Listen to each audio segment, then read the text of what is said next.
విప్లవ విద్యార్థి ఉద్యమంలో ప్రగతిశీల ప్రజాస్వామ్య విద్యార్థి సంఘం పీడీఎస్యూది ఘనమైన చరిత్ర అని పీడీఎస్యూ ఉమ్మడి మహబూబ్ నగర్ మాజీ జిల్లా అధ్యక్షులు ఎం కాళేశ్వర్, రాష్ట్ర మాజీ ప్రధాన కార్యదర్శి బోయినపల్లి రాము అన్నారు. పీడీఎస్యూ ఏర్పడి 50 సంవత్సరాలు అవుతున్న సందర్భంగా నారాయణపేట జిల్లా కేంద్రంలో సిటిజన్ క్లబ్ నుండి సత్యనారాయణ చౌరస్తా, పాత బస్టాండ్ మీదుగా ఎస్ఆర్ గార్డెన్ వరకు వేల మంది విద్యార్థులతో విద్యార్థి ప్రదర్శన నిర్వహించడం జరిగింది. అరుణోదయ కళాకారులు డప్పు దరువుతో ఆటపాటలతో ధూమ్ధాం నిర్వహించడం జరిగింది.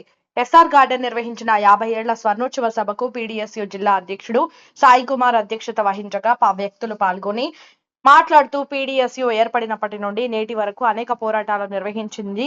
ఇంజనీరింగ్ విద్యలో కాంపిటీషన్ ఫీజుల కొరకు వ్యతిరేకంగా కోట్లాడింది. పేద బలహీన వర్గాల విద్యార్థులు చదువుకునే హాస్టల్ విద్యార్థులకు కాస్మెటిక్ మిస్ ఛార్జీలు పెంచాలని కోట్లాడింది అని, ఉచిత బస్ పాసులు, విద్యార్థుల సంఖ్యకు అనుకూలంగా బస్సుల సంఖ్యలు పెంచాలని, ఇలా అనేక రకాల విద్యారంగ సమస్యలపై ప్రాథమిక విద్య నుండి ఉన్నత విద్య వరకు రాజులేని పోరాటాలు నిర్వహించింది, విజయాలు సాధించింది. ముఖ్యంగా ఉమ్మడి మహబూబ్ నగర్ జిల్లాలో పాలమూరు యూనివర్సిటీ సాధించడంలో ముందున్నది అని, స్థానిక సూర్యలక్ష్మి డిగ్రీ కళాశాల ప్రభుత్వ పరంగా చేయాలని కోట్లాడడంలో పీడీఎస్యూ ముందడుగు ఉండి విజయం సాధించింది అని, వీరితో పాటే సామాజిక అంశాలపైన కులం మతం పోవాలని, కుల అణచివేతలకు మత విద్వేషాలకు వ్యతిరేకంగా పోరాడుతున్నది.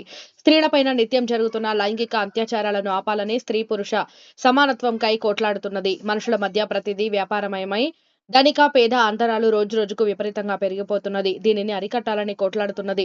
నేటి విద్యా విధానం సకల సమస్యలకు నిలయాలుగా మారి అశాస్త్రీయమైనదిగా కొనసాగిస్తున్నది. నేటి విద్యార్థులను కేవలం ప్రాణమున్న మనుషులుగా మాత్రమే తయారు చేస్తున్నది. శ్రమను, శ్రామికులను గౌరవించాలని నేర్పదు. విద్యారంగం మూఢ విశ్వాసాలకు నిలయంగా మారి ప్రశ్నించలేని బొమ్మలుగా విద్యార్థులను తయారు చేస్తున్నారు. సైంటిఫిక్ టెంపర్ ను పక్కకు అన్సైంటిఫిక్ తో ముందుకు వెళుతూ సమాజ పునరాభివృద్ధిని రాతియుగంలో నెడుతున్నది.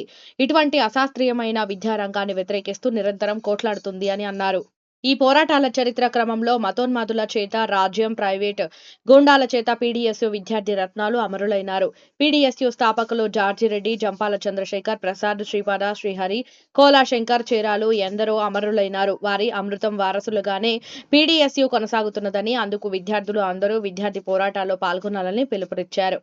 ఈ సభలో పీడీఎస్యూ మాజీ నాయకులు దేవేందర్, అంబాదాసు, రెడ్డప్ప, మోహన్, ప్రతాప్, మహేష్, అంజీ, నరసింహ, నయూం, కృష్ణ, బాలు, నరసింహ, వెంకటేష్, శ్రీకాంత్, కృష్ణ, రామకృష్ణ, కాశీ, నరేష్, ప్రస్తుత పీడీఎస్యూ రాష్ట్ర ఉపాధ్యక్షులు భాస్కర్, జిల్లా ప్రధాన కార్యదర్శి అజయ్, జిల్లా సహ కార్యదర్శి గౌస్, కోశాధికారి వెంకటేష్, మహబూబ్ నగర్ జిల్లా అధ్యక్షులు మారుతితో పాటు వేల మంది విద్యార్థులు పాల్గొన్నారు.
Halo,